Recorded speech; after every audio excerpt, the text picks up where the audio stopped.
Hi everyone. Panchatantra Planet is back with another wonderful session. And we have a lot of takeaways in the pipeline. As you know, education is for life.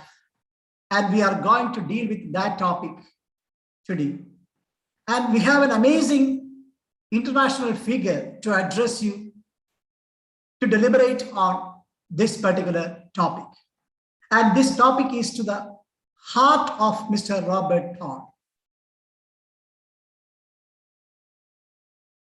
I would like to welcome Mr. Robert Thorne to the session. Along with that, I would also like to welcome all the participants with us. I know schools have reopened. You are all very busy. The time is not that much suitable for you now. I know that.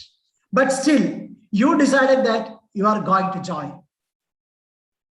I appreciate it, you all. Along with that, I would also like to welcome all my colleagues in the Panchatantra Planet, all the board of directors, and also people who assist us to help for this particular program. And before going and introducing Mr. Robert Thorne and inviting him to speak, I would like to talk to you on upcoming programs. I think it is good for you to know what is in the pipeline for you people in the coming days by Panchatantra Planet. As you know, Panchatantra Planet is working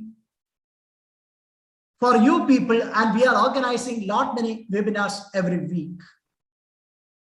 And the two important Saturday sessions coming up are, first one is the complete guide to emotional intelligence for school teachers and principals. And we are bringing another amazing resource person, Mr. Vasant Agrawal from UK. He is an author, international speaker, and director of Discover My Mind. He will be coming on Saturday and deliberating on emotional intelligence to school teachers and also principals. You should never miss this occasion to meet him and also to listen to him. Then after that, on 18th September, Saturday, we have another program that is pedagogical strategies and innovative teaching in the 21st century. We have two amazing people, Professor Matthew C. Nainan and also Ashish Bhatnagar, to address you on the topic of innovative leadership in the 21st century and also innovative pedagogy in the light of NEP. And George Kolancheri, sir, he will be the moderator for that particular program. Then we have our Wednesday series. We are coming with art integration series on Wednesdays. And the details of these programs will be circulated to you in the coming days on our social media platforms. So you can keep checking. Art integration with the languages, that is by Surekha Day, an international language expert and also art integration expert. She will be addressing. Then art integration social science by Pandit Chetan Joshi. You know, he has come to our platform earlier. He's an international flautist and also an excellent teacher and also a consultant for NCERT. And also he was part of designing the NEP. So he will be coming to us to talk to you on art integration in social science. Then we have art integration in science by Mr. Dinesh Menon. He's so popular, there is no need for me to introduce him. He's the principal of Canadian Central School, Ernakulam, and also head of Resource Password Publishing House. And also he's an eminent dancer, and he's the founder of Pragya Dance Company. He will be coming and taking art integration in science. Then we have an amazing lady, Veena Sasikrishnan. She will be dealing with mass integration. She is also an international expert in art integration in maths. So with these four programs, I think you will be able to introduce art integration program without any doubt in your classrooms. We'll be providing you the whole package through these four sessions. Then we have a lot many programs coming up for all of you. 25th September, Saturday, we have a sports integration and role of sports and games in emotional well-being of learners in the post-COVID school. And that training is organized by Spotify, a world-famous sporting company. They will be coming and talking to you on that. Then 13th October, art integration commerce stream session will be there with the business commerce stream subjects will be dealt with in that session. Then we have an international program, I can say, international program from 20th to 25th October, converting schools from good to great. 5-day program for school principals in collaboration with the US education experts.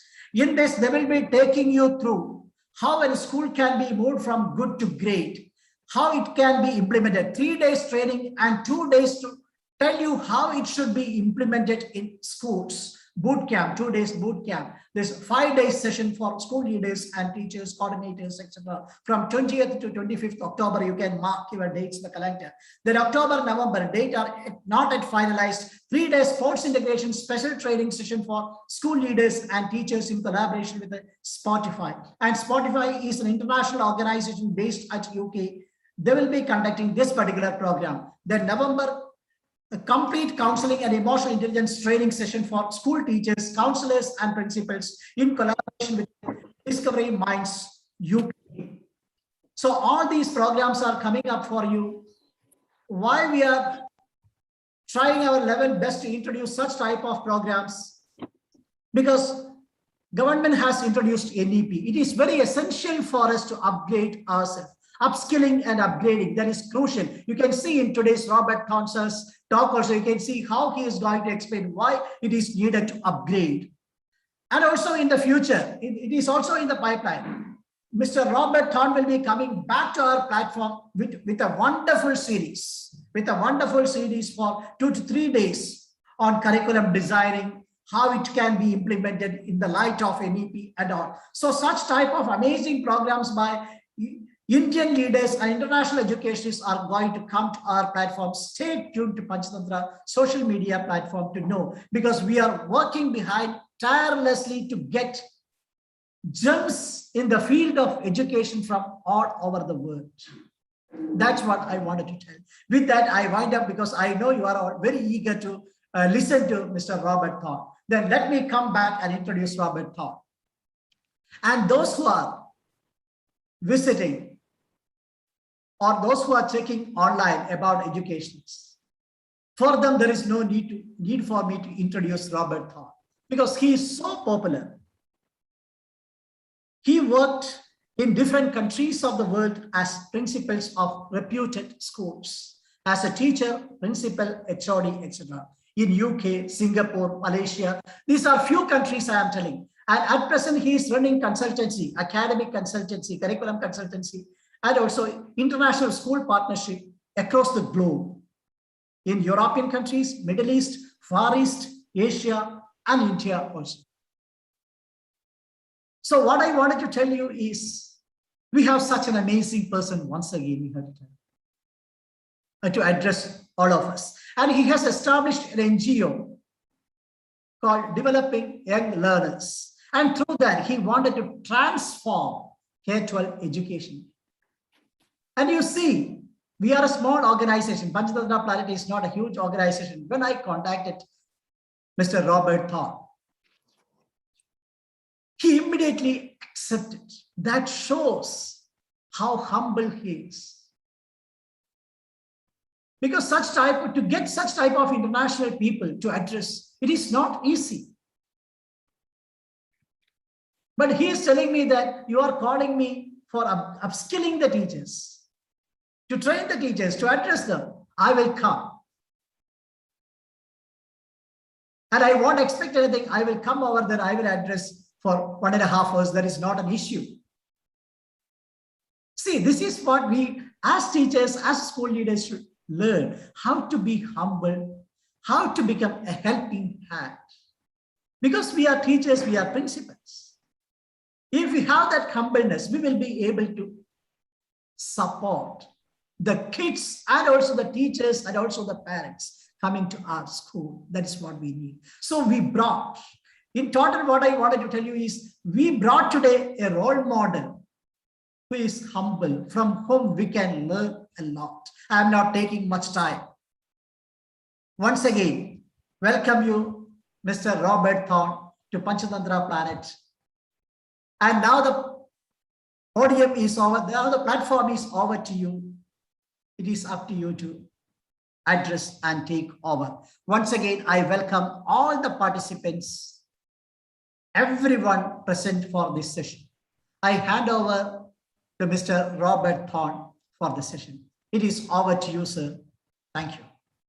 Thank you very much, Mr. Radhakrishnan. It's, yes, I do feel humbled when I'm seeing all of those wonderful, those adverts you had for those wonderful people coming to visit. That's amazing. I think you're doing a wonderful job. I'd just like to say also that I think there are several organizations, many quite in India, who are trying to help teachers to deal, and principals and parents, to deal with the changes that need to be made. And I think it's really wonderful, especially if you work together as well, if you start to coordinate to become a force for good, you know, because there is a lot of work to do.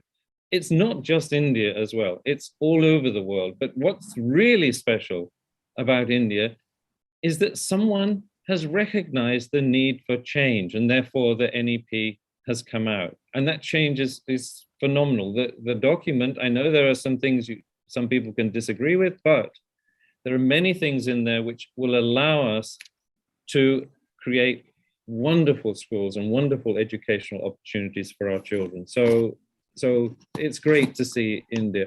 I'm scared if a country like mine in Britain, that they don't think that they need to change, that they think they're wonderful already. That's a little bit of a problem then, isn't it? I was just saying to a friend the other day that when I first opened Developing Real Learners a few years ago, and I was invited to Switzerland, to a really rich, wonderful school in Switzerland, to talk about what I'm going to talk about today, but specifically about learner attributes and developing holistic learners. And that was very good, and the people there were very good, and they got something out of it. Then I went to a similar international school in Germany, and I got paid a reasonable amount from them, I must say. It was good. I took that money, and then I went to your northern neighbors in Pakistan and did the same things for free in some schools where they couldn't really pay me. And then I went across to Iran and did the same thing for a group of schools there. I'm still in touch with the schools in Switzerland and Germany, some people there, and they said, yes, it was very good. And you know, one or two things that were okay. We liked it. We just carried on as usual. But when I hear from my friends in Pakistan and Iran, they said, you know, I mean, this was a few years later, you know, from that, we changed our whole school. Now, I mean, it wasn't just from what I'd said, but it started them off. They were open-minded enough to say, look, here's something, if we follow it up, we can change. And then they went along and they did it on their own. So wonderful, you know, so some people take a lot of things from something, some people miss the point. Okay, so let's get going. I'm going to share my screen now.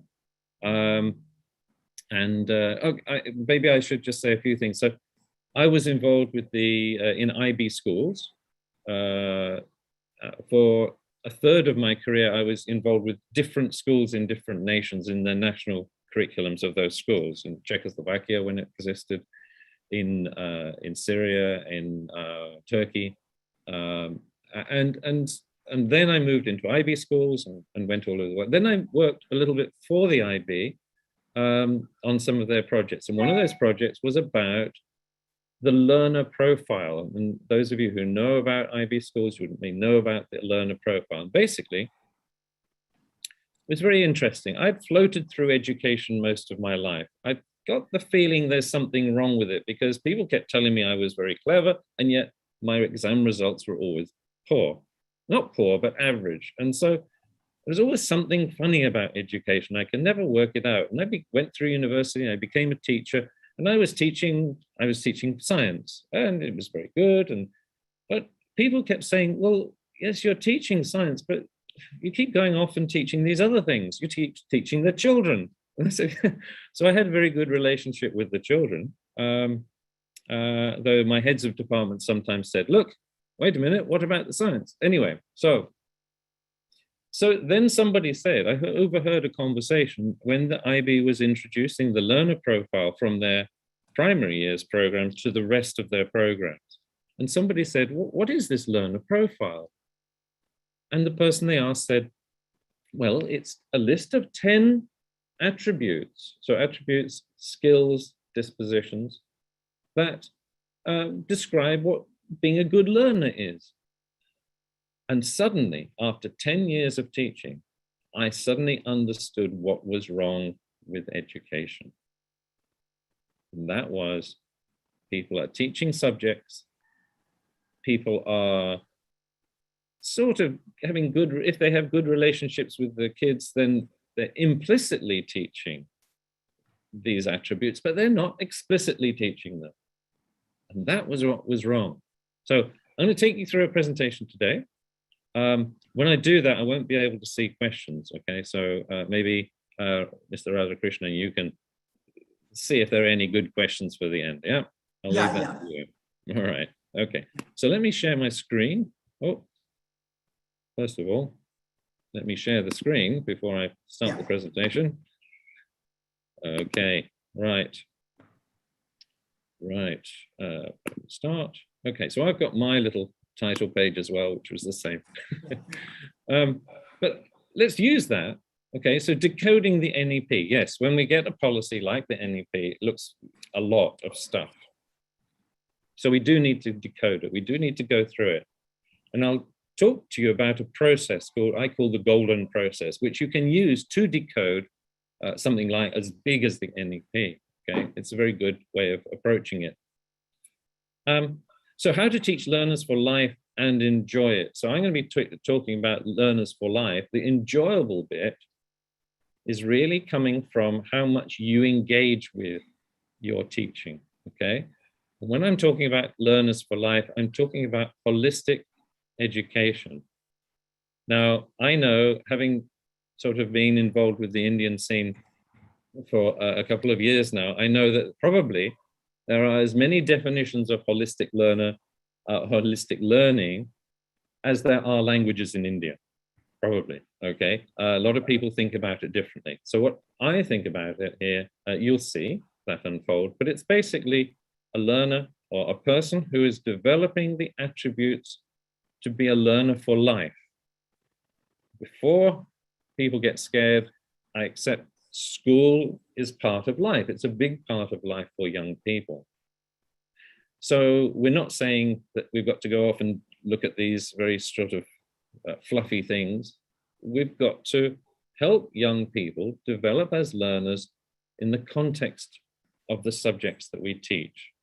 Or if you don't teach subjects, if you teach projects, for example, in primary school, then in the context of the project. So the primary goal is to develop the learners.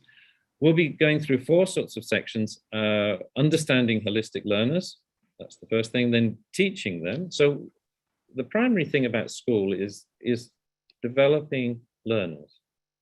And then we have to help teachers to teach holistic learners. We have to help them to develop in order to be able to teach holistic learners.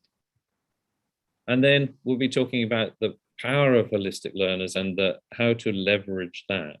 And then finally, we talk about integrating learner development. And the reason why is because of this statement. Whoops, there we go. So this is a statement that really caught my eye, okay? You know, so when you're reading government published documents, national education policies, you know, okay, there's a lot of stuff there, but this really stood out to me. I thought, wow, somebody really understands what they're talking about here. So page 11, learning should be holistic, integrated, enjoyable, and engaging. Now, I believe that the last 2 words there, enjoyable and engaging, they can come together in a way. And we'll see why that is a little bit later. But when you're engaged in something, then usually if you're engaged in something positive, then you're enjoying it. Okay. Holistic, as I said, that's the whole learner, the whole person. Integrated, there's different ways of looking at integrating. It's interesting to see that you have this series of people who are going to be talking about integrating subjects. It is very important, but there's another way of integrating things that you need to look at first, I believe, in my humble opinion. Okay, so we need to ask ourselves, what is school about? What's it for? What's the point of school? And the teachers and the parents and the learners that I've spoken to over the years in different countries, they agree that schools are there to develop young people, to help them to develop in some way. If you look at the vision statements of schools, they're saying preparing for citizenship of the 21st century, developing the potential, realizing the potential in children. Yes, these are very strong and very good statements. When I use the word coaching there, I don't mean a sort of a sports coach with a whistle. I mean someone who's getting the best out of the children. Okay, so not necessarily teaching them, but getting them to come up with their ideas, fulfilling their potential, basically. Everything else in the document, in the NEP document, anything else is supporting that, because that's what our core function is, to develop young people. Okay, so the development of teachers is there to support that. The finance department is to make sure that nobody has to think too much about money, because it's all running well. The leadership there is to help the teachers to do their job properly. Hold on, let me just get that. The parents are there, so we've got the parents making sure that they are supportive and they know what's going on. The support departments, the support staff, they're helping everything work, the operations and the systems, the policies and the documents you have should all be supporting the development of the young people. And as we will look at the empowerment and the leveraging of holistic learners, the learners themselves should be helping to develop the young people in the school. Okay, now I've lost my thing. Anyway, never mind. Let's have a look.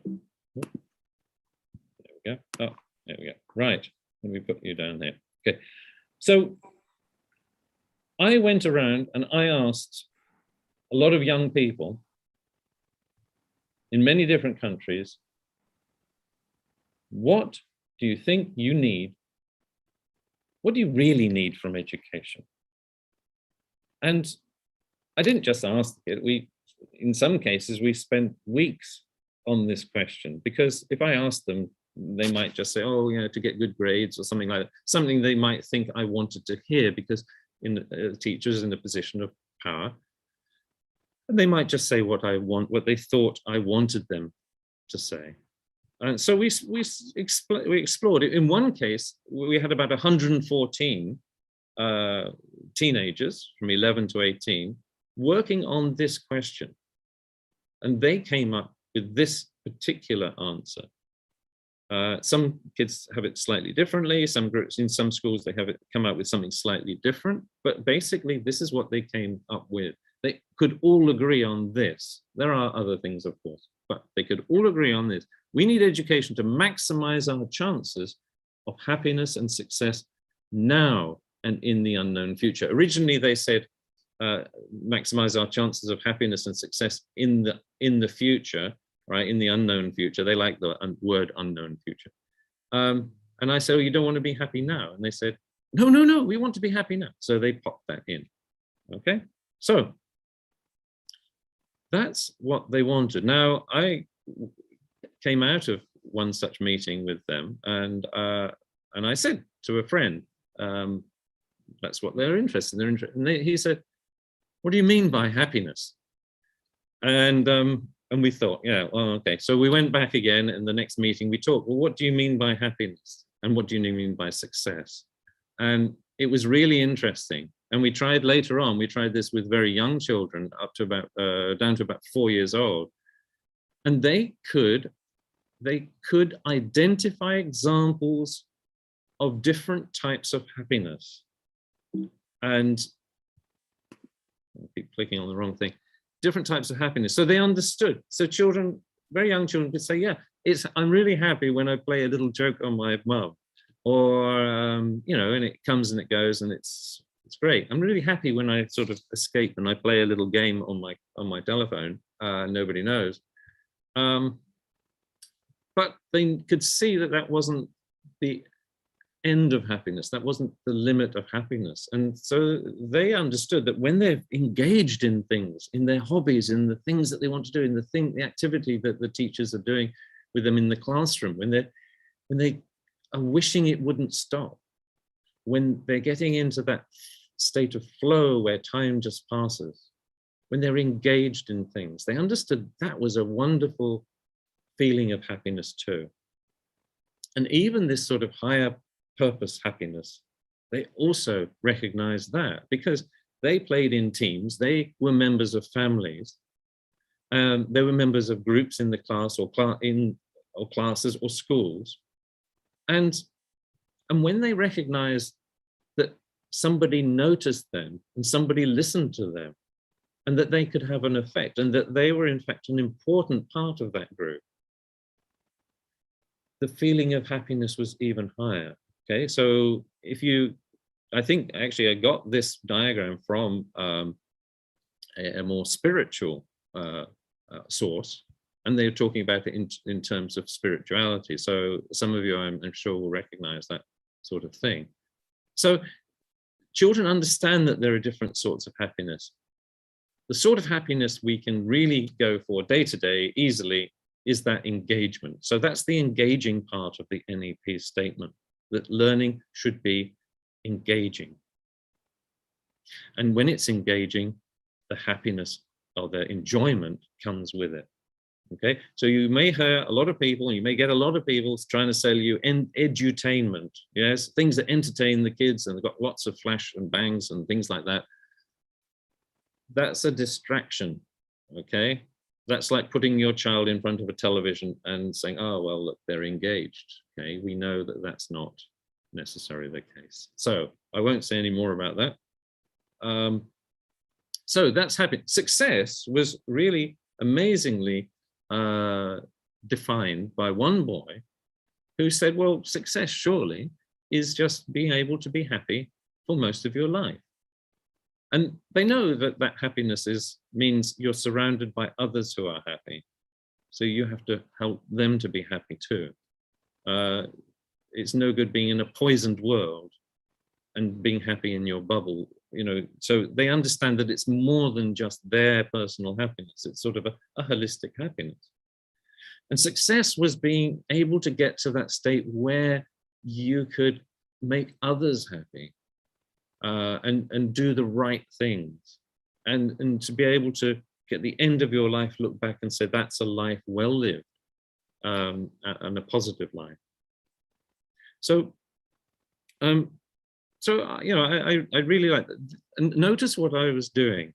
I'm not telling the children things, I'm asking them, and I'm digging this out of them, and I'm taking time to do that. And we do need to give time to the children to do that and to ask them. So when I wanted to know something about children, I don't go to an expert. Well, I do. I go to the children, right? And they may not be able to tell you what it is, but if you work on it, they will be able to. And in doing so, their language becomes more explicit. They can describe themselves. They can describe, now those children can describe levels of happiness.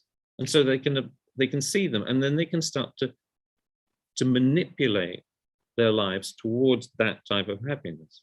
They can actually change their lives. So in that case, I would say they're happiness literate, right? There's many different sorts of literacies. So by talking about it, we're actually giving them power. We're empowering the young people. Okay. So I talk to children about that, but I talk to adults about this question. I gave this question to children also, to teenagers also, but the most interesting thing was giving this question to adults, and you may actually want to think about that right now. So what attributes do young people need for success and happiness in life? So the children are saying we need happiness and success. What attributes, what characteristics? Because we're teachers, yes, we can't give them lots of money. We can't secure them a job. We can't secure them a university place. They have to try for it. What we can do is we can affect their attributes. We can affect their development. So what attributes do young people need for success and happiness to maximize their chances of success and happiness? So, as I've said before, attributes are skills and dispositions. One example of that is, we will see later on, is curious inquirers. And so I'm defining, and I would suggest you can do this too. If you need to, redefine a word to suit your purpose, right? So I define curiosity as being able to ask questions, ask good, deep questions, and to understand questions. Inquiry means following up and finding the answers, and that's more of a process. So curiosity is more of a disposition. Are you a curious person? Can you develop that curiosity? Inquiry is more of a process. Okay? Yes, you do need to have an inquiring disposition, but you can actually follow a process for that. So it's a skill. So one's a disposition, one's a skill. There's a little bit of fuzziness in the middle. So I asked this question, and I wonder what you think. I wonder what you think people said. Teachers, most of the people I was asking were teachers. Oh, most of the people I was asking were teachers. Yeah, but sometimes I asked it to parents, so you can do the same thing. And this is how I did it. They came out with all sorts. So I'm talking about teachers in Japan, parents in Japan. I'm talking about, I'm not just talking about international schools. I'm talking about teachers from state schools as well. Teachers from Japan, Qatar, from Switzerland, from Turkey, from Lebanon, from Iran, from Pakistan, from India, and from Mozambique. Okay, so teachers from all these places all came out with very similar things, and let's have a look and see. So, for example, in one case, they came out with something like this. They said, well, young people should be effective communicators in order to be good learners. They should be able to have a sense of balance in their lives. They should be creative and innovative, resourceful. They should be fair and honorable and respectful, good at learning on their own, being able to ask good questions and find out answers, being empathic and caring. They should have knowledge and understanding. We're not saying that learning knowledge is wrong. It's, of course, you need to have lots of knowledge. The more knowledge you have, the more you can work with. They've got to be focused and determined, being able to bounce back but to be stronger. So we hear a lot about resilience, don't we? And for me, resilience doesn't quite get there, because resilience means something bad's happened to you and you stay the same. You manage to stay the same. It's not going to change me. But we're talking here about bouncing back stronger. How would that be? Okay, so I would just move that just in case. Sorry, I'm not sure if you can see the thing with the people, the bar with the people on. So I'm going to move it, I think, so that you can see. Maybe I can't. Oh, there we go. Right. So being empathic and caring, good at learning with others, open-minded, courageous but not foolish. That's a nice one. So, for example, your teachers or your parents might come and say something like this. Yeah. Okay. So the next thing that I would do with them is I would say, Okay, let's have a look at these ones. If you see the one there in red on the right-hand side. So I've identified that. So this is the same document we had before, same table we had before. And I've highlighted being creative, innovative, and resourceful. And I've highlighted focused and determined, and I've colored in green, courageous but not foolish. And the reason for that is because I'm going to move those things. Okay, here we are. Here they are moved. And why have I moved them? So being empathic and caring, focused and determined, I've put that together because in my mind, you have to be caring, you have to care to be determined. So when someone's determined about something, it's because they care about it. So those sort of things, caring and determined, went together. And the same with being creative, innovative, and resourceful. So somebody had said being able to identify and create opportunity, and somebody had said being creative, innovative, and resourceful. So putting those together, then we're getting something, so being able to identify, create an opportunity, being innovative and resourceful with that opportunity, okay? So it's beginning to sort of hang together. Courageous but not foolish in green, I moved it up. Why? Because I wanted to make the table neat, okay? So there we go. So then I said to them, what is one word or two words that describe these things? Because it looks a bit messy. And so we talk and talk and talk about it, and then we come up with these things, okay? So some of you who know about the IB, the International Baccalaureate, will recognize some of them. Well, there's a reason for that, because they are human traits. So we've got that. So if you remember that one that we had, being able to identify and create opportunity, and being creative, innovative, and resourceful with that becomes entrepreneurial. So that was the word that came out for that. Courageous but not foolish sounds a bit clumsy, so wisely courageous came out of that. Being able to bounce back stronger. I happen to have read a book called by a Lebanese author called Anti-Fragile. The book is called Anti-Fragile. The author is called Mr. Taleb, Nicholas Taleb. So we have this wonderful set of attributes. Those of you who are into emotional intelligence will say, what about emotional intelligence? Well, underneath these are those hundreds of emotional intelligence skills that we want children to develop, but we can't, there's so many of them, it's very difficult. So I'm sure the speaker on emotional intelligence will have something to say about that. I just want to point out one other thing, and that's heart-minded down at the bottom on the left-hand side. If we remember that being empathic and caring enough to be focused and determined. And I thought a nice word for that would be heart-mind. So we created our own words. There's no reason why you shouldn't do the same thing, create your own terms. Kids love that sort of thing. And it's theirs then, yeah?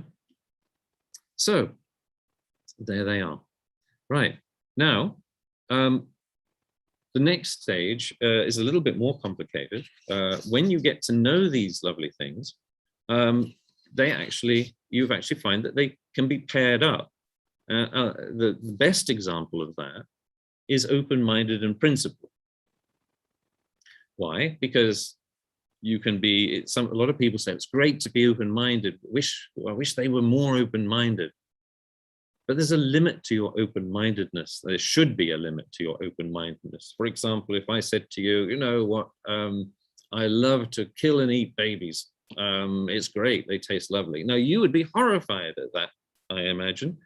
And you wouldn't want to be open-minded in this case. You say, oh, no, well, it's his choice and he likes it, so we should be open-minded. No, of course not. We have to have principles that govern our open-mindedness. But we have to have open-mindedness that pushes our principles. So our principles are only good if they are questioned firmly and we know them, and we've found them for ourselves, okay? So all of these things have an explanation, which I won't go into today. Okay. So now we come to the question. The teachers are very happy with themselves that they've come to this. Yes, these are really important things that will help children to become happy and successful in the future. And then you ask the question to those teachers, who teaches these attributes in your school?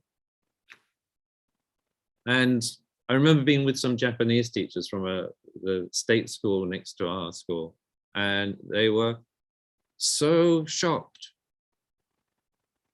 with the initial understanding that they didn't recognize that they taught these things.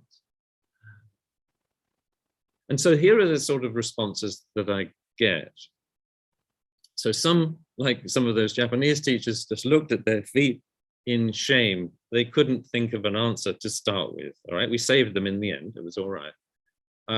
Some of our Western counterparts, they sort of shout out, extracurricular activities. Oh, actually, some Indian principals have said to me, extracurricular activities, that's where they develop these attributes. And I say to them, so are they developing those attributes explicitly?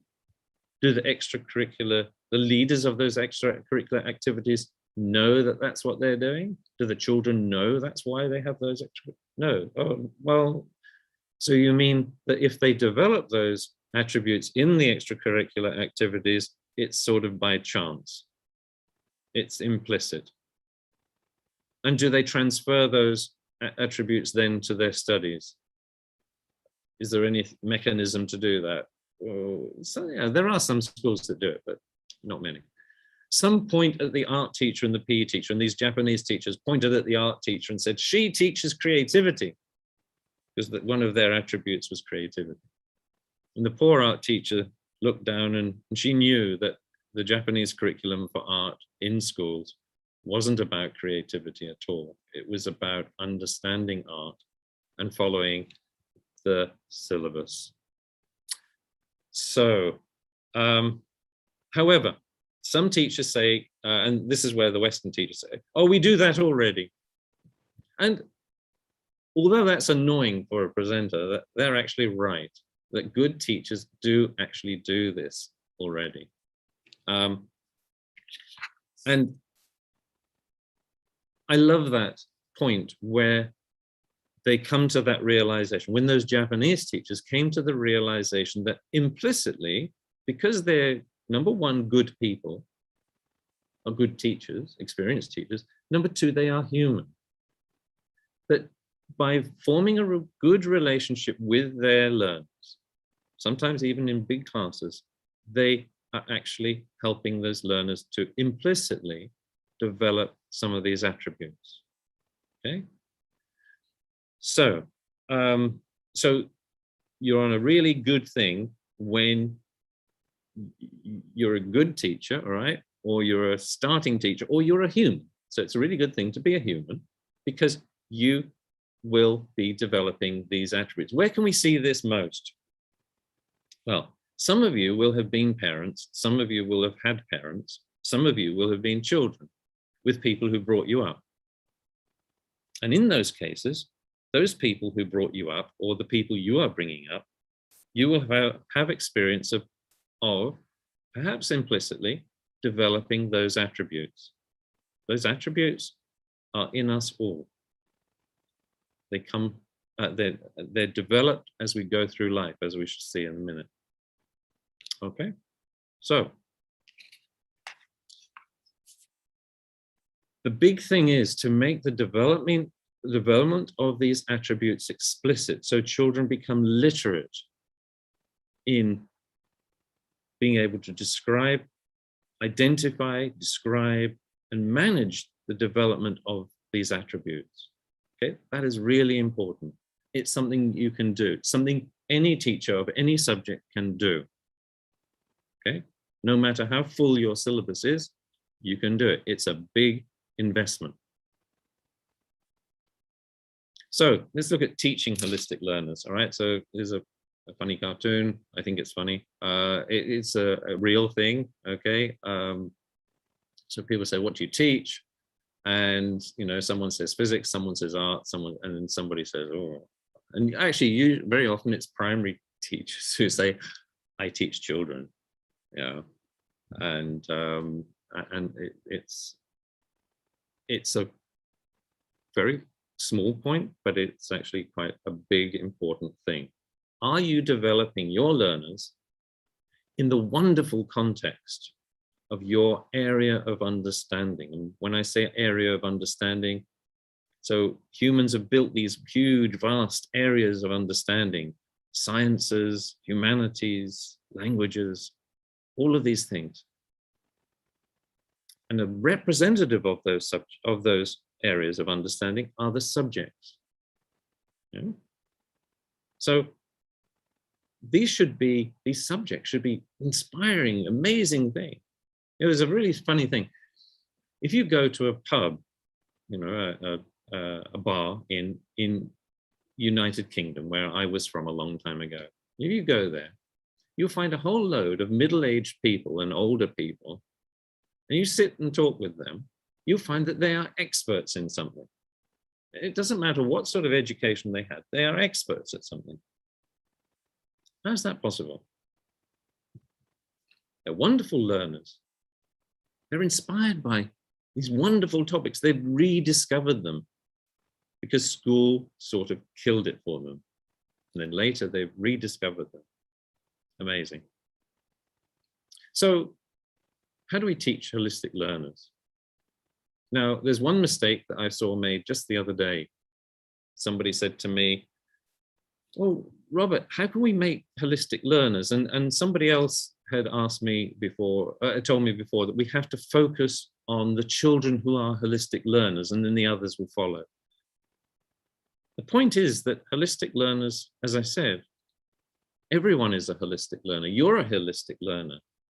You have these learner attributes in you, if not at birth, from a very early age. And everything that happens to you affects them. So we have to be very careful about what you do to affect them. And I would say that traditional methods of school that we've had to, and I'm not blaming anyone, but we've sort of had to be forced into doing, there's traditional methods. And when I say traditional, I mean sort of in the last 200 years, not Indian traditional. That's a different thing. That's a much better thing. But those traditional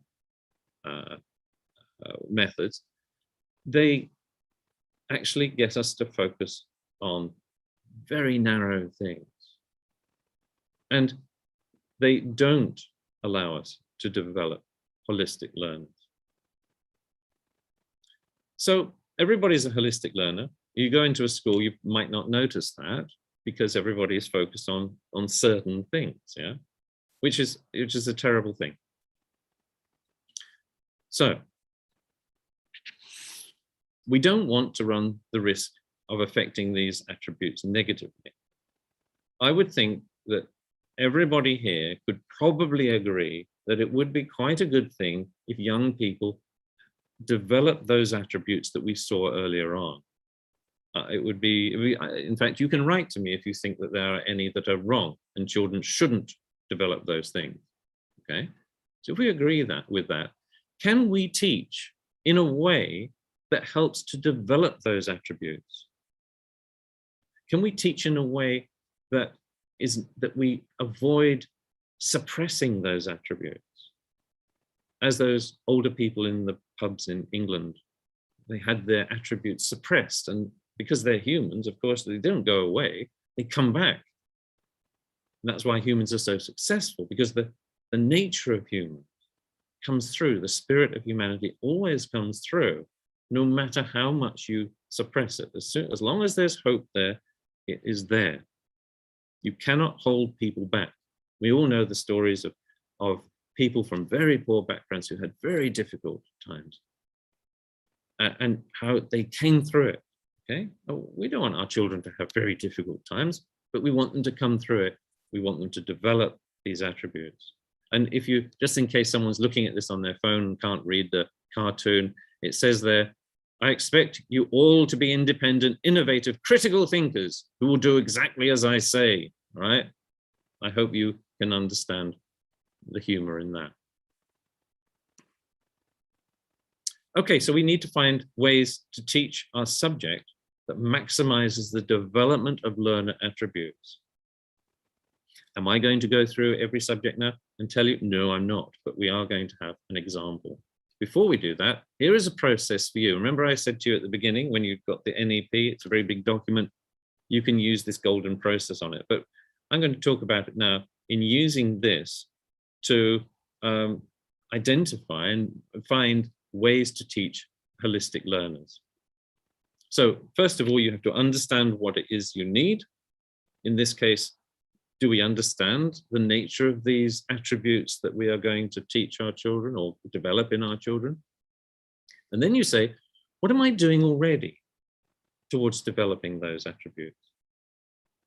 And then what could be improved if I changed slightly? So if I rearranged my room, or if I started asking questions rather than telling people things, stop spoon feeding people, that sort of thing, yeah. And then if I go back and I look at my list of attributes and I say, which of those is really difficult? Which can't I do? Which I don't know, okay? There's a way around that. Let's have a look. Okay, so here's it more explicitly. So the first stage, you on your own, perhaps you think, do I really understand what these attributes are? What are they? Okay, have I read them? Have I explored them? Have I thought about them in my context? Have I thought about the people in my culture who are good representatives of these attributes? So you're linking it to your culture, okay? And then with your children, your children, if you're a parent, and your learners, if you're a teacher, have you explored these attributes with your learners? Why not ask them to create the list for themselves? Go through the process that I've used today with them, see what they say, see what they come out with. Then can you identify what you do already to develop those attributes? You can ask your learners to identify where in what they do are they developing these attributes, and see what they say. So you're gradually introducing these things to them. Okay. Do you see small changes you could make in the way you do things that would increase opportunities for learners to develop the attributes? So collaborate with your learners to think of ways to increase the opportunity of developing the attributes. Kids will come out with the most amazing things.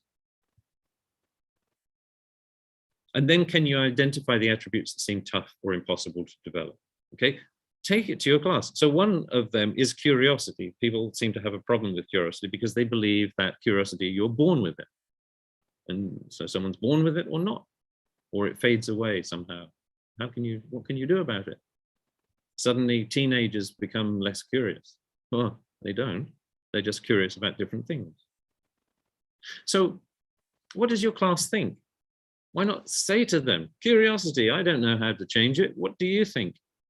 And you know what they're going to do? They're going to go away and they're going to ask their parents, maybe, or they're going to go on to Google and they're going to Google it. And if you Google it, do you know what happens?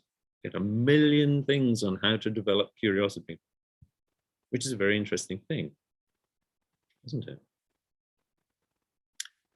So I pressed the wrong button. So it's a very interesting thing. Why? Because if you take those attributes, and I've done it, apart from heart-mindedness, which is the name I created myself, but if you go in, you'll find books and books and books and videos and articles on how to develop those attributes. Now that's really strange, isn't it? Here we are teaching children subjects, teaching children in schools, and yet all these people are writing tons and tons of books on developing these attributes. So how come we're not teaching them in school? That's a bit weird, isn't it? Why are they writing all these books? Because they were not developed in the school, and they were not developed in those people's lives. And when they fought through their lives and became successful, they look back and they said, if only I had been more collaborative. If only I've understood how to be collaborative, if only I could have communicated better. And I'm looking around and I'm seeing people who are successful and they are good communicators, they are good collaborators, they are able to work independently. And then they write a book, how to be successful in management and in life, and how to balance your life and how to have great, and they make lots of money because they're writing all these books and websites and videos. And yet we're ignoring that at school. Something to think about. We don't teach those things at school, do we? And this is it. Why not? Why don't we teach those things at school, eh? It's a big question for you. All right. So the next section, leveraging the power of holistic learners. Okay. The last two sections are perhaps not so long, I hope. So anyway, so leveraging the power of holistic learners. I encourage you to, some of you I know will be saying, oh, but I've got so much content to deliver to these children. How on earth am I going to spend time in talking about these things? And we're going to look at a way of doing that in a second, okay? I would argue that when you invest time in talking about those things, the learners become better. They become better learners.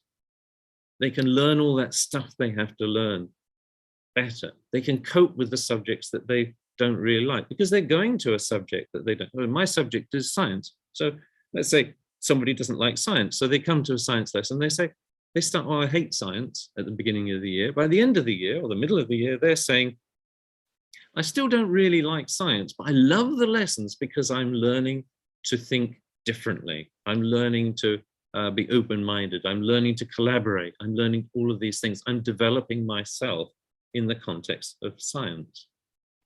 And it's an amazing thing when you have a class of people, half of whom probably hated science, now they actually don't mind coming to the lesson because they know that it's developing them. And when they can develop like that, they actually can cope with the subject. And they'll pass their exam, and then when they can, they'll dump it and they'll go and study literature or something like that. And that's fine. Okay, so it's a good way to get everybody wanting to come to your class. So yeah. Okay, now I'm going to move to integrating the learner development. It's the last part, okay? So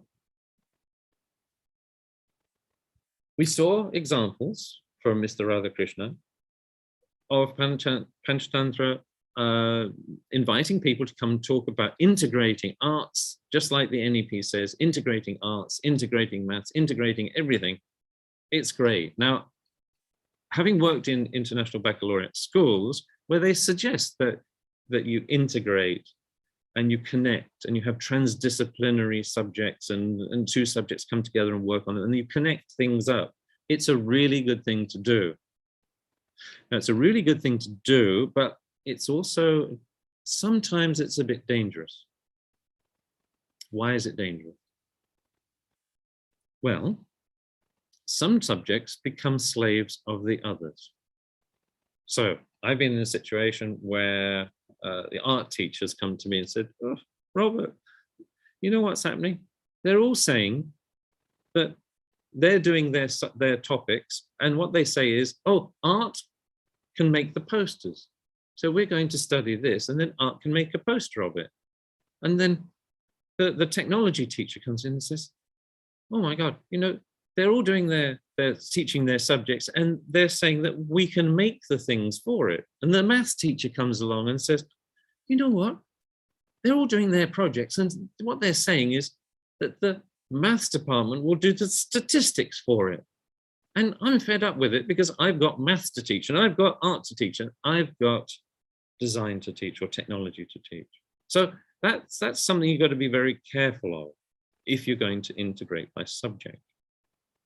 And then there are some sequence-dependent subjects that get out of sequence. So I'm a science teacher, I can say, oh, the maths teacher, come on, let's get together and do this. And that's okay, but it may set things out of sequence. Languages also have a problem like that. So I would suggest to you, go ahead, use the golden process on integrating by subject, say, what do we do already that's integrated? what could we put together easily that would be some way towards integrating? What would be difficult that we will perhaps have to get together and think about and research, or bring somebody in, like those wonderful people who are going to visit Panchtantra later on. They have suggestions about how to do it. So take your time with it. Make sure you integrate subjects in a quality way. But before you do that, integrate learner development. What's this funny diagram here? Okay, so if you get some teachers who are all teaching the same subject, sorry, they're all teaching the same class, so they all have the same students, okay, like many secondary classes have that. You put them in a room, if the maths teacher or the science teacher starts talking about their subject, everybody, oh, shut up about your subject. Yes, it's not really very interesting to me about your subject.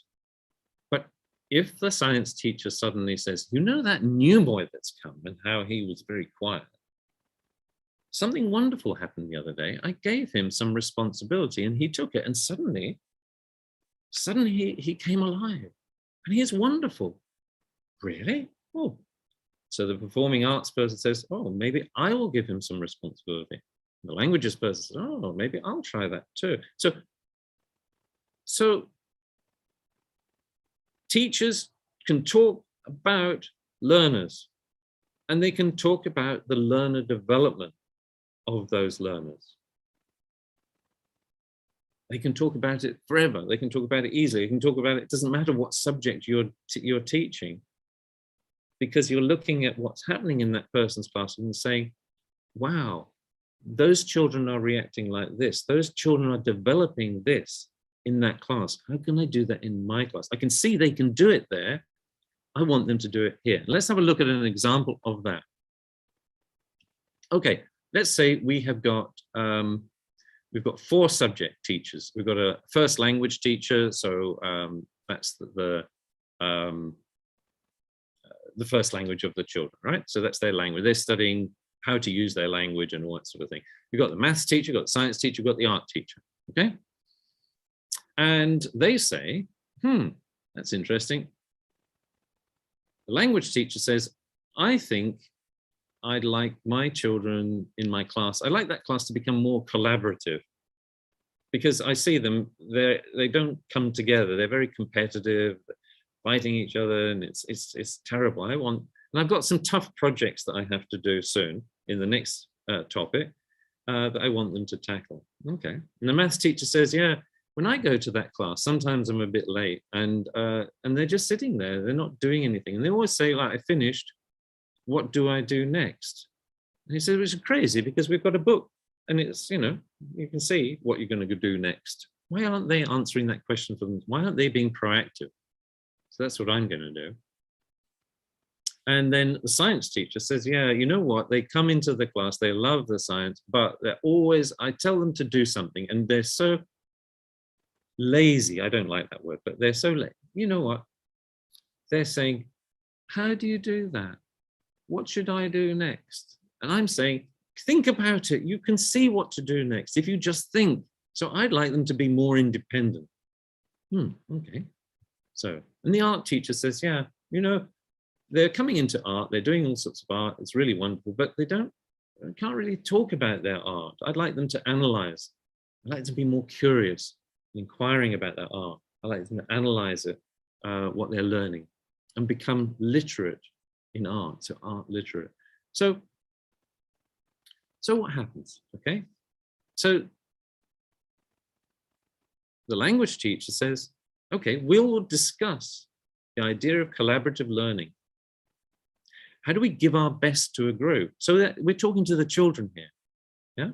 We're talking to the learners themselves. How do we give our best to a group? How do we get the best out of a group, the others in the group? How do we help them to give their best? How does collaboration work? Are there different types of collaboration?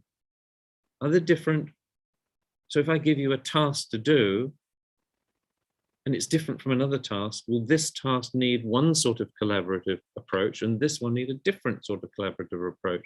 And so you let them explore that. The maths teacher says, we're going to discuss the idea of being proactive, right? Some of the children don't even know what proactive means, all right? So we'll talk about that. And I'm going to help them identify a task that they will start next lesson without me, okay? So when you come into the lesson next, I want to see everybody doing this task. What are you going to do? Okay, and the children have to think about what they're going to do, and the teacher helps them to do that. And the science teacher says, I'll give them minimal instructions and have them figure out things. So they're going to build something or make something or do something in silence. So they just get a piece of paper or something and some instructions on the board, and the teacher doesn't talk to them. I've tried this a couple of times. It's really good. The kids are coming up wanting to ask you questions. They don't know how to do this. Okay, read the instructions, read the instructions, read the instructions. Yeah. And so they learn to do it on their own. And it's good fun. And then Curious Inquirers, the art teacher, says, we're going to see how to approach a big question. So big questions in art. Probably more of you know more big questions in art than I do. What is art? Or what is good art? Yeah, what is good art? What does that mean? Why do some colors go with others and others don't? Yeah. So any sorts of questions. Why is here, what is this type of art? What's that type of art? Okay, so they're going to discuss how to use smaller questions and compare extremes and things like that, comparing extremes. So if you take the question of what is good art, well, what do we consider as excellent art and what we consider as poor art? Will considering these extremes help us to understand what we mean by that? Okay. And finally, the language teacher finds that the learners were able to identify and use different ways to collaborate depending on the problem at hand. And they then applied that understanding.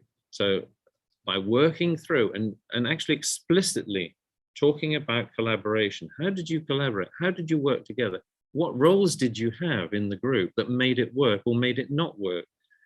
How did you manage to get over the fact that you hate working with girls if you're a boy, or boys if you're a girl?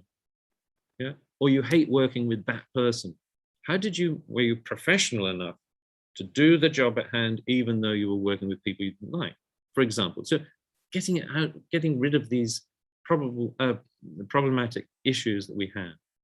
The maths teacher, learners gradually picked up the idea of identifying the next steps in their learning and proactively took themselves forward. So that maths teacher I know would purposely turn up late to the class and look through the crack in the door and see. And after a while, he saw that the children would come and they would be working, reading the next bit so that they could say, look, I read this next bit. I tried these other problems, the harder ones, and, and then they had something to talk about. The science teacher, learners were able to identify, share, and get used to what felt uncomfortable at learning independently and without direction. Now, I did this once we had these little motor kits, very simple things you can make out of matchboxes and wire. And I gave instructions to the children, and they, oh, I don't know how what do you mean to turn the wire around to, all these things. Go look it up. If you don't understand a word, try it. Okay, so they went away, and gradually they finally began to become more robust. They could do these things on their own. In fact, sometimes I'd go up to people and say, oh, don't tell me what to do. I can figure it out for myself. Okay, now one lesson doesn't do that, but it goes a long way. It's a good first step. And the art teacher, learners were able to tackle big questions by breaking them down and so on. So by describing art, they became art literate. And that goes back to making things explicit. You want to make things explicit. Okay. So, thank you very much. That is the end, but it's not the end, okay? There's a lot of things in that. And I understand I've covered quite a lot of things. At the moment for Indian Principles Network, for example, we're running a course. It takes 6 weeks to look at those things. Yeah. So there we go. Mr. Radhakrishnan, did I go on too long? Yeah, it's wonderful to listen to you, sir. How the holistic learners to be developed, because we couldn't hear such type of talk in the recent days. You have explained it so wonderful. And I hope it helps. art integration, why should we be very cautious while integrating?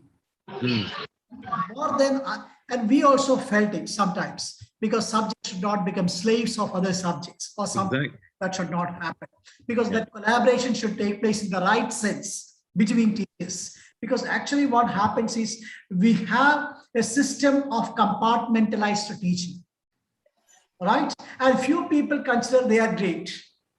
Yeah. And that is in their mind. So to bring such people also into a collaboration mode, that is very important. And you have explained it excellently well, how that should happen. And also another important point I like very much is integrating learner development. That is more important.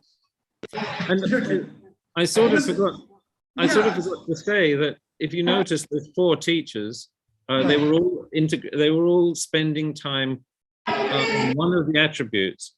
But the thing I forgot to say was that when those 4 teachers come together and they talk about it, one teacher knows that the other teacher has done collaboration with the children. So they can say, well, look, you know what you did in that lesson? Okay, I want you to do the same in my lesson. Okay, so we don't need to talk about collaboration because I know you've done it over there. So each teacher needs to spend just a little bit of time on each one. But if they work as a team, that's where the integration comes in. Yeah, I completely agree, because we tell that we have to teach the children collaboration. For that, first we should role model.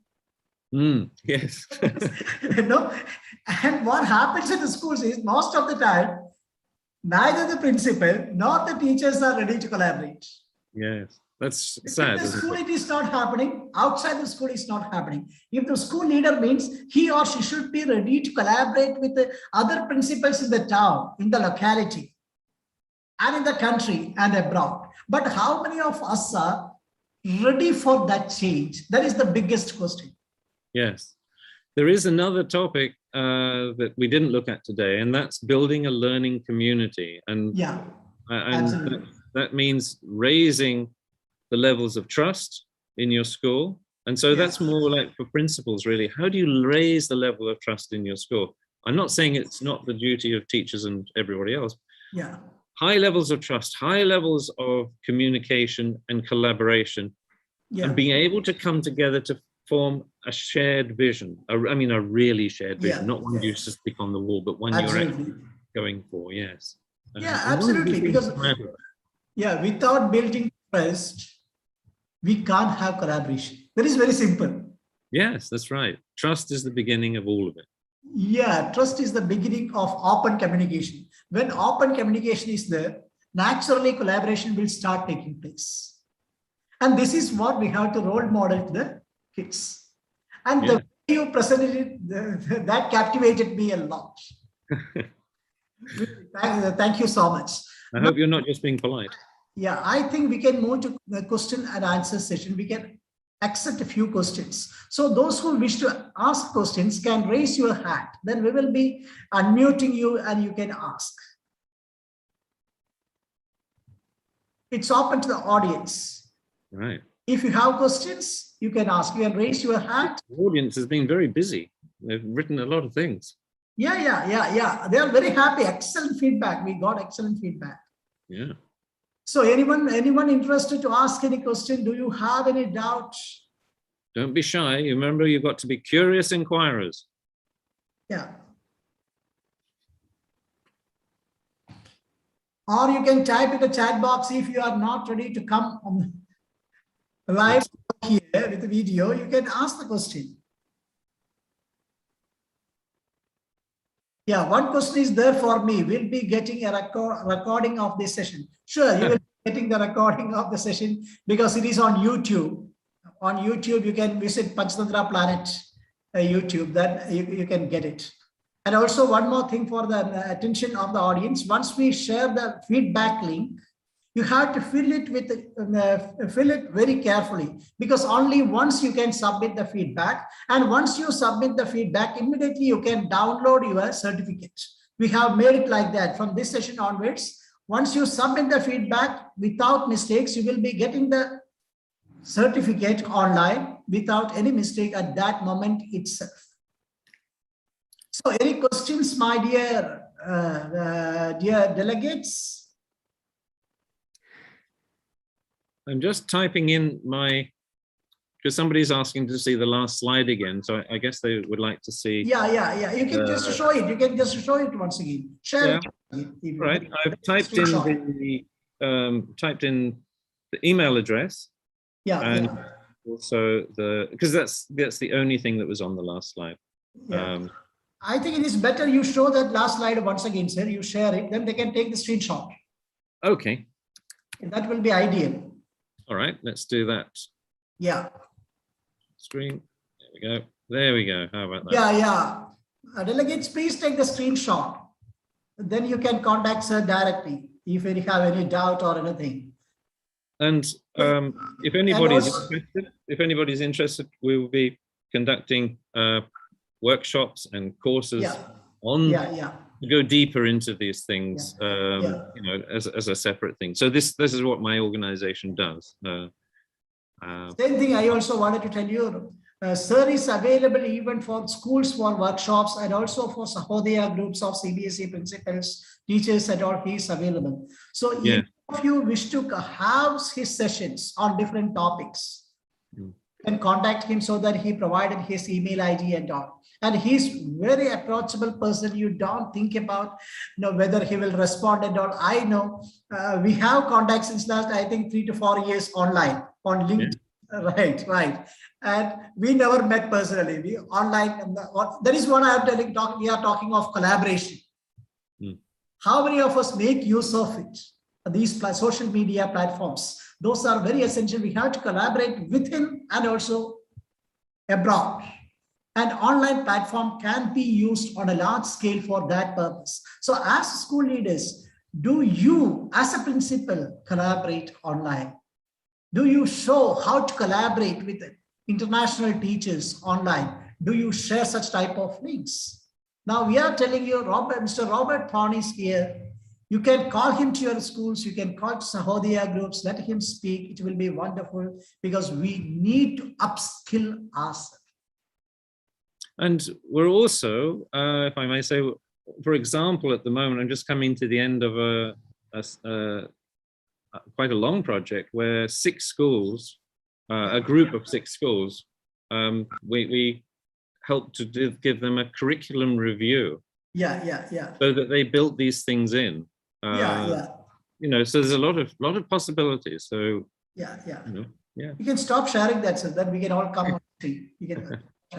Okay, I've lost the thing. They might have been taken that. So any questions, or we will move to the next part of the session? I think you explained it extremely well, so they have doubt left. Sir, I have a question. Can I ask? My name is Bala. Sure, ma'am. Sure, ma'am. Thank you, sir. Thank you very much for this amazing session. Gratitude to you. This was such a revelation for me as to how to approach the whole education thought process.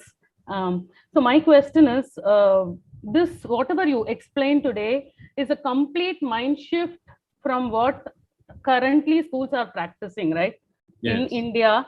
And there are very many different stakeholders. There is the school owner, there are the parents, the teachers, the students, many stakeholders.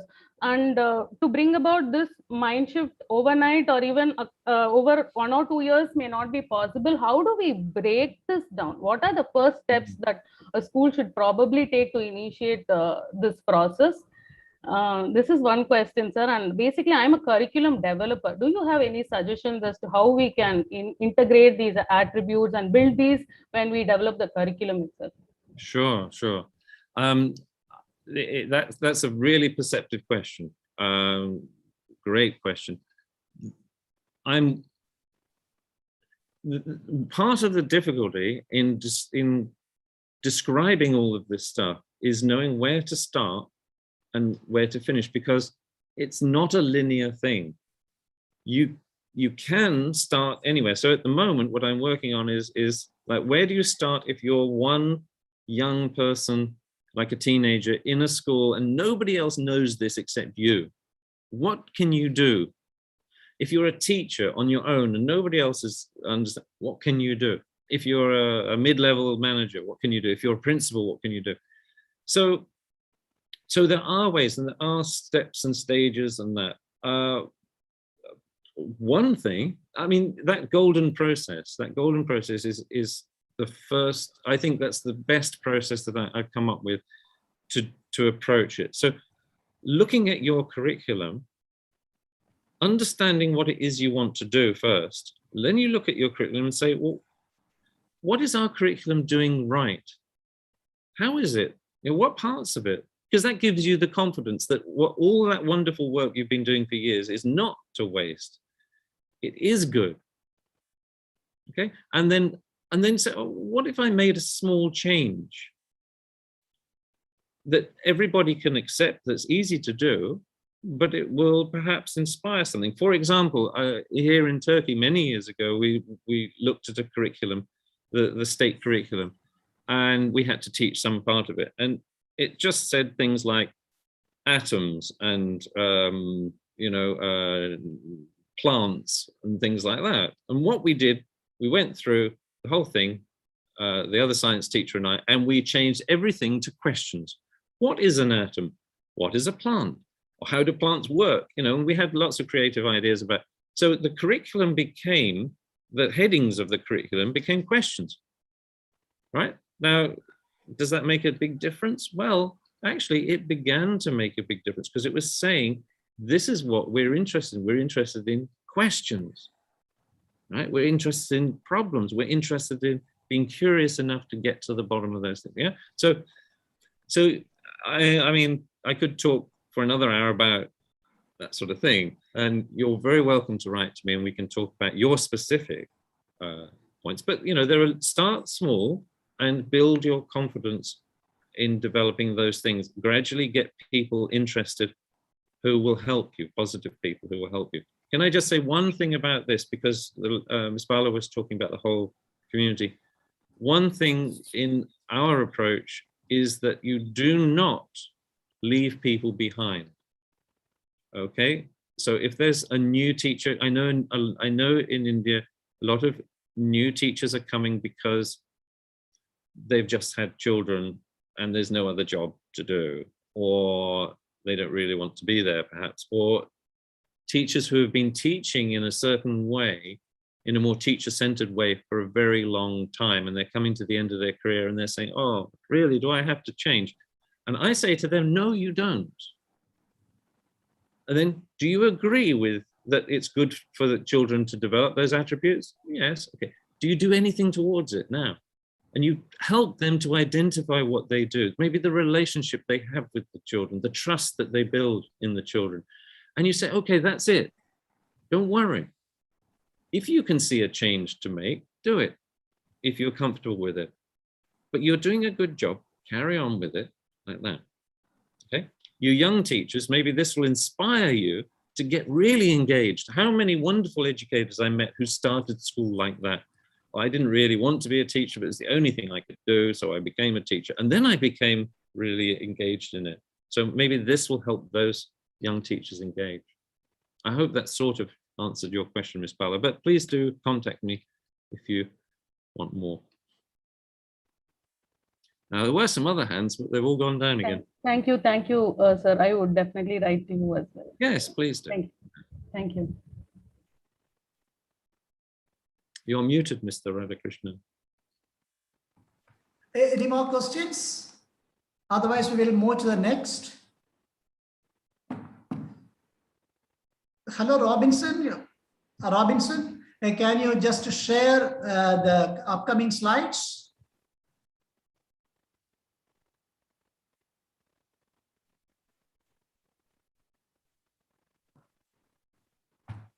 So I will be sharing the upcoming slides once again just for your reference.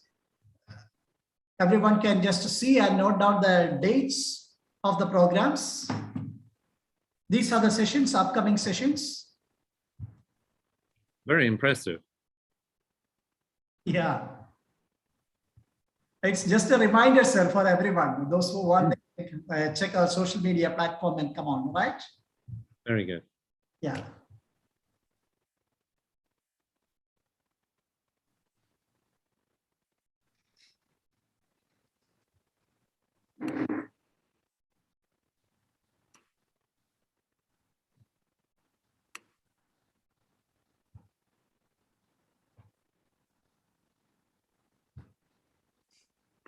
Yeah. Now we are coming to the last part of the session. We got one question, one wonderful question that sir has answered excellently well. Now I think we can move to the last part of the session. And I am waiting Robinson to share the feedback form. Feedback forms are shared, I think so. Yeah, feedback forms are there in the chat box. So what I would like to remind all the delegates, please be careful while filling the feedback form. Only once you can submit the feedback form, and whatever data is asked, you have to provide it without mistake. Because right from today's session, you are going to get your certificate within few moments after you submit your feedback. And if your feedback form, if you filled your feedback form with mistakes, you won't be getting the certificates. So that just like a KG teacher, kindergarten teacher, I am telling you time and again, please be careful, fill it properly because a feedback form is already shared over there. Yes. Now we are going to the last part of the session, that is expression of vote of thanks. A great person has come and spoken to us extremely well. Now it is the time for expressing the vote of thanks. For that, I would like to invite Ms. Gisha Karunan, Coordinator, NM Vidya Kendra, Kanyakumari District, Tamil Nadu. Over to Gisha Karunan, ma'am. Thanks, sir. A pleasant evening to one and all. I feel immense pleasure to propose vote of thanks. I want to express my sincere gratitude to Mr. Robert Thorne, founder, director, developing real leaders, international curriculum, developer, and school partnership consultant, who spared precious time from his busy schedule to brief and enlighten all of us with decoding NEP, how to teach learners for life and enjoy it, and to overcome challenges, which is very much required in the present time of pandemic. Well, it is an approach that seeks to fully activate all the aspects of the learner's personality, intellect, emotions, imagination, body for more effective and comprehensive learning. Today, we had the opportunity to hear your thoughts, and this is definitely going to be encouraging us in our future event. We all are inspired by your great words. Thank you so much, sir. Thank you, ma'am. Thank you. Thank you, Mr. Radhakrishnan C, for your generosity and thoughtfulness, and very much appreciated for your welcome address for moderating today's session. I would especially thank all the Panchatantra Board of Directors for organizing the program tremendously. And my deep sense of thanks and appreciation goes to Mr. Robinson and Mr. Abhilash, the technical team who managed the Zoom platform during the session very tremendously. Last but not least, let me thank and take this opportunity to express my deep regards to all the school leaders, teachers, parents, and students who have been with us today this evening. This is a great pleasure. Thank you very much. And a gentle reminder, kindly fill up the feedback form by respective participants. Once again, thank you and have a wonderful evening. Especially thank you to you, Robert Thorne. Thank you so much, sir. It was our pleasure. We all were really appreciated for the session which you have been given here. So over to you, sir, Mr. Radhakrishnan, sir. Yeah, thank you, Gisha Karunan. Thank you, sir. It was wonderful. It was wonderful. Thank you so much, Gisha Karunan, for coming over here and expressing the vote of thanks. And sir, Robert Thorne, sir, again back to you. It is wonderful, amazing, and Panchatantra platform is really indebted to you. We will be contacting you soon to have further sessions Okay, then we can have some series for the teachers. We can upgrade them, upskill them. For that, we can have some wonderful sessions. So as I discussed you earlier, we will be contacting you with so we should have some concrete plans for that, to have a series of 3 to 4 days. Because within 3 to 4 days only, you can deliver something concrete to the teachers to implement in the classrooms. As you were talking about cautiousness while implementing art integration, that's very few people dealt with. Yes. And that's very important also. I too feel that's very important, because even when I'm taking workshops and training teachers, I used to tell them, don't go for blind integration. Yes, that's right. Integration with awareness and caution is very important. Otherwise, it will derail the learning process. Absolutely. Yeah, for that, derailing should not happen. There should be proper training, so that we will be collaborating with you in the coming days. So thank you so much, sir. Thank you once again. Right. Thank you. From all the Panchtantra Planet directors, thank you so much for associating with us. You're most welcome.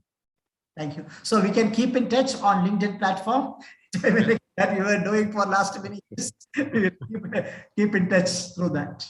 Wonderful. Thank you. Yeah. Thank you so much. Thank you so much. Bye-bye. So field form is filled by most of the people, or do we have to wait for some more time? Binu? Yeah, we shall wait, sir. Few minutes we can wait. We can wait, no? Okay, we will wait for a few more minutes. Yeah. Yeah. I will take my leave. Bye-bye. Yeah, yes, sir. Thank you. Thank you, sir. Thank you so much. Nice to meet you all. Yeah, see you on LinkedIn again, because that is a collaboration platform.